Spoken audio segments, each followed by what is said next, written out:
అందరికీ నమస్కారం. పేదల బియ్యాన్ని పందికొక్కులాగా తిన్నటువంటి పేరుని నానిని ఉరితీయాలి. ఏదో అంటారే, చెప్పేయి శ్రీరంగ నీతులు దూరేయి అని. ఇతను చేష్టలు అలాగ ఉన్నాయి.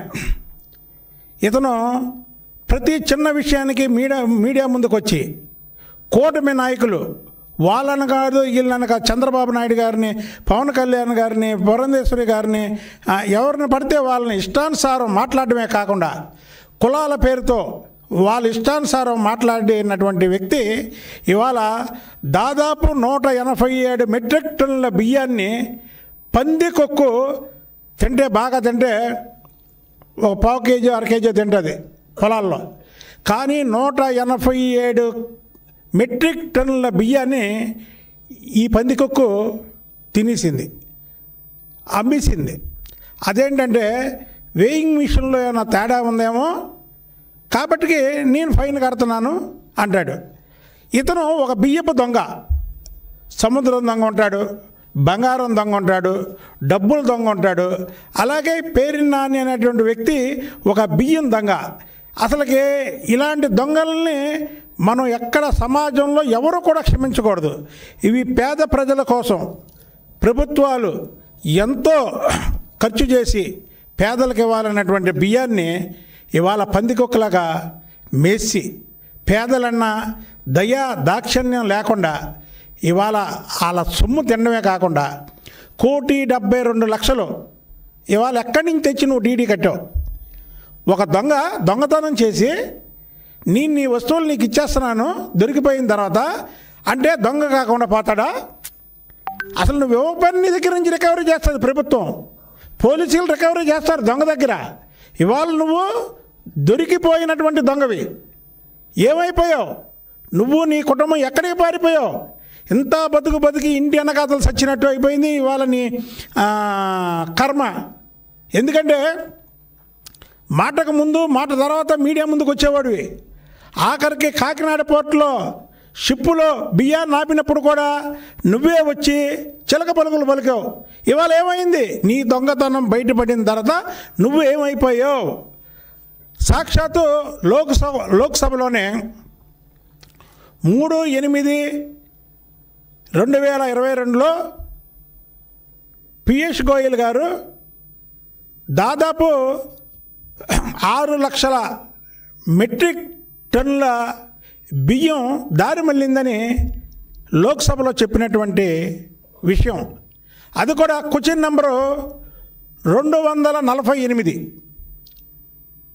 ఆ రోజు కరోనాలో దాదాపు 6 లక్షల మెట్రిక్ టన్నుల బియ్యాన్ని జగన్మోహన్ రెడ్డి అండుకో దారి మళ్ళించి దానికి ఈ స్మగ్లింగ్ చేయడానికి ముఖ్యంగా ఆఫ్రికా లాంటి దేశాలకి పంపించడం కోసం కృష్ణపట్నం రేవు కానివ్వండి, లేదా ఇంకోటి కానివ్వండి, ఇలా ఇవన్నీ కూడా జగన్మోహన్ రెడ్డి ఆక్రమించి ఇలాంటి పేరు నాణ్యుల్ని ఒక 10 మందిని ఏజెంట్లుగా పెట్టుకొని ఈ చిన్న దొంగలకి పెద్ద దొంగల ముఠాలాగా జగన్మోహన్ రెడ్డి ఫారెన్ ఎక్స్పోర్ట్ చేశాడు ఈ బియ్యాన్ని.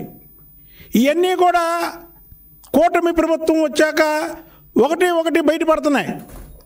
ఆ బయటపడిన దాంట్లోనే ఈ కృష్ణా జిల్లా పందికొక్కు బియ్యపు దొంగ పేరు నాని విషయం కూడా బయటపడింది.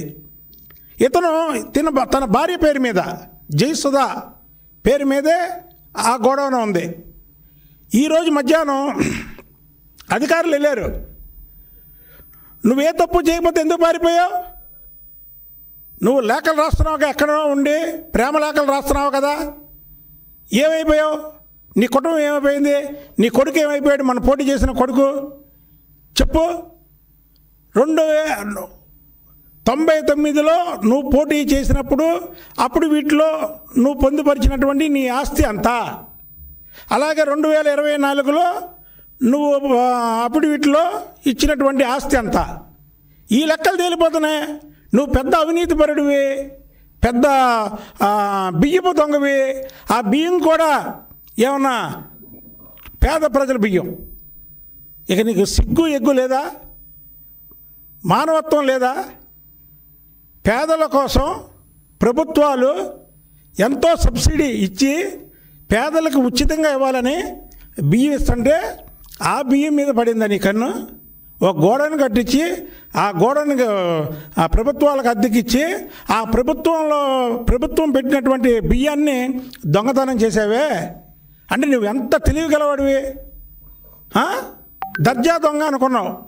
అదే వైసీపీ ప్రభుత్వం వస్తే ఈ గుట్టు రట్టయ్యేది కాదు, బయటపడేది కాదు. దర్జా దొంగగా ఉండేవాడివి, ఏ పత్రికల్లో వచ్చే కావు. ఇవాళ నీ దొంగతనం గుట్టు బయటపడిపోయింది. ఈ రాష్ట్రానికి మంత్రి చేసి 3 సార్లు ఎమ్మెల్యే చేసి పారిపోయావంటే సిగ్గులేదు నీకు? ఎందుకు ఈ బతుకు? ప్రతిరోజు చంద్రబాబు గారిని, పవన్ కళ్యాణ్ గారిని, లోకేష్ బాబు గారిని విమర్శించినటువంటి నువ్వు ఈరోజు ఏమైపోయావు? ఎక్కడున్నావు? నువ్వు 1,72,00,000 అసలు నీకు ఎక్కడి నుంచి వచ్చింది డీడీ? ఈరోజు నువ్వు నీ అఫిడవిట్లో చూపించినటువంటి ఆస్తి ఎంత? అందులో 1,72,00,000 ఇన్కమ్ ట్యాక్స్ కూడా దీని మీద లేఖ రాయాలి. 1,72,00,000 డీడీ ఎక్కడి నుంచి తీసుకొచ్చావు, ఎలా ఇచ్చావు నువ్వు? అంటే నువ్వు ఎన్ని వందల కోట్ల రూపాయలు దోచుకుంటే ఇమీడియట్లుగా 1,72,00,000 ఒకవేళ మిస్ అయింది, మళ్ళీ దొంగతనం చేసి అక్కడేదో వెయింగ్ మిషన్ తేడా అంటే కిలోల్లో తేడా వస్తుంది కానీ మెట్రిక్ టన్నుల్లో తేడా రాదే బియ్యపు దొంగ. మరి బియ్యం కూడా పేదలకు ఇచ్చే బియ్యాన్ని దొంగతనం చేసేది నువ్వు. మళ్ళీ చెప్పేవన్నీ శ్రీరంగ నీతులు. మాట వస్తే మీడియా ముందుకు రావడం, మాట్లాడడం, నీ ఇష్టం వచ్చినట్టు ప్రేలాపనలో పేలడం. అసలు పేరిని నాని అనేటువంటి వ్యక్తి సమాజంలో తిరగడానికి అనర్హుడు. ఎందుకంటే ఇలాంటి పేద ప్రజల బియ్యాన్ని పందికొక్కలా మేసాడు కాబట్టి అతను ప్రజల్లో ఉండే అర్హత లేదు. తక్షణమే దీని మీద ప్రభుత్వం, పోలీసు వారు ఇతను అరెస్ట్ చేయడమే కాకుండా ఇతని కుటుంబాన్ని కోర్టులో కూడా ఎప్పుడో తేలకుండా ఒక ప్రత్యేక న్యాయస్థానాన్ని ఏర్పాటు చేయాలి. ప్రత్యేక న్యాయస్థానాన్ని ఏర్పాటు చేసి ఎంత త్వరగా ఈ కేసుని పరిష్కరిస్తే అంత మంచిది. ఎందుకంటే మిగతా వాళ్ళు చేయరు. ఈ కేసుని లేట్ చేసే కొద్దీ బియ్యం దొంగతనం, పేద ప్రజలు బియ్యం దొంగతనం చేసిన ఇంతేగా పేరు నాని చేశాడు, ఏమైంది అనుకుంటారు. దీనికి ఒక ప్రత్యేక కోర్టు పెట్టాలా? ఇది ఢిల్లీలో అక్కడ ఒక అమ్మాయి రేప్ చేసి చంపబడితే 6 నెలల్లోనే దాని మీద ఎలా న్యాయం జరిగిందో ఇది అంతకంటే ఘోరమైంది. అది ఘోరం అనుకుంటే అసలు పేద ప్రజలకి ఇచ్చే బియ్యాన్ని కూడా నువ్వు దొంగతనం చేసి ఒక మంత్రిగా ఉండి, ఒక ఎమ్మెల్యేగా ఉండి 157 మెట్రిక్ టన్నుల బియ్యాన్ని దొంగతనం చేయడమే కాకుండా మళ్ళీ వెయింగ్ మిషన్లో తేడా వచ్చిందని 1,72,00,000 నువ్వు పంపించావంటే అసలు దీనికంటే ఘోరమైన తప్పిదం ఇంక లేదు. ఏదైతే ఢిల్లీలో దిశ కేసు ప్రత్యేక న్యాయస్థానం పెట్టి దోషులకి శిక్షలు వేశారో, ఈ పేరుని నాని కుటుంబానికి కూడా శిక్ష వేస్తే ఈ రాష్ట్రంలో ఇంకొకరు ఇలాంటి పనులు చేయరు. అలాగే జగన్మోహన్ రెడ్డి గురించి చెప్పాలి. జగన్మోహన్ రెడ్డి ఇప్పుడు ఈ జిల్లాకు ఒక దొంగలు ఉన్నారు. ఇక్కడ పేరు నాని, కొడాలి నాని, అలా కాకినాడలో దూరంపూడి చంద్రశేఖర్ రెడ్డి, అలాగే వైజాగ్లో ఇంకొకరు కాకినాడ పోర్టు అరవిందో కంపెనీకి కట్టబెట్టారంటే ఏంటి? ఈ రహస్యాలన్నీ బయటపడకూడదు. వీళ్ళు చేసే స్మగ్లింగు బయటకు పెట్టకూడదు. వీళ్ళు పేదవారి నోటి దగ్గర తీసే కూడు బయటపడకూడదు అని ఒకే ఒక నినాదంతో ఆ కోర్టును కూడా కేవీ రావు గారి దగ్గర దౌర్జన్యంగా రాయించుకున్నారు. దాని మీద కూడా ఆయన కేసు పెట్టాడు. అరే, పోర్టులు లాక్కుంటారు, బస్సులు లాక్కుంటారు, స్థలాలు లాక్కుంటారు. ఇవాళ దాదాపు 1,95,000 పిటిషన్లు ఈ 6 నెలల్లో మీ మీద వచ్చినాయి, అర్జీలు. ఏమని నా ఆస్తి లాక్కున్నారని ఒకడు, నా కారు లాక్కున్నాడని ఒకడు, నా బండి లాక్కున్నాడని ఒకడు, నా డబ్బు లాక్కున్నాడని ఒకడు, నా వ్యాపారం లాక్కున్నారని ఒకడు, నా పోర్టు లాక్కున్నారని ఒకడు, నా బియ్యం దొంగతనం చేసేటని ఒకడు. దాదాపు 195,000 మంది బాధితులు ఈ రాష్ట్ర ప్రభుత్వం ముందుకొచ్చారు.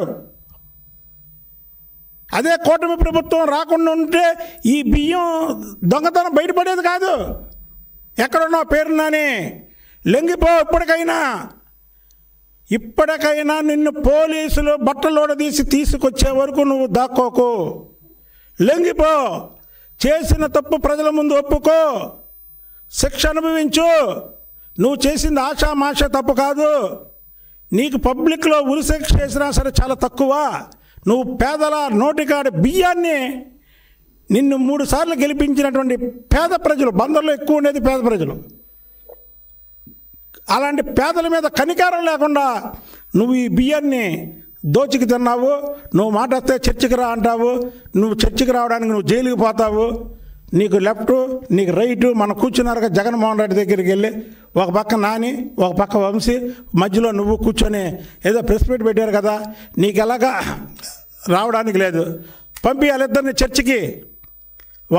చర్చికి పంపి, వాళ్ళు చేసినటువంటి అవినీతి, నువ్వు చేసినటువంటి అవినీతి, అలా నీ జోగి రమేష్ చేసినటువంటి అవినీతి ప్రజల ముందు మొత్తం బయట పెడతాం మేము. ఒకటి కాదు. ఏంటి ప్రజలంటే ఆషామాషిగా ఉందా? ప్రజలు మిమ్మల్ని ఎన్నుకునేది ఎందుకు? ప్రజాసేవ చేయడానికి. ఇలా దోచుకు తినడానక?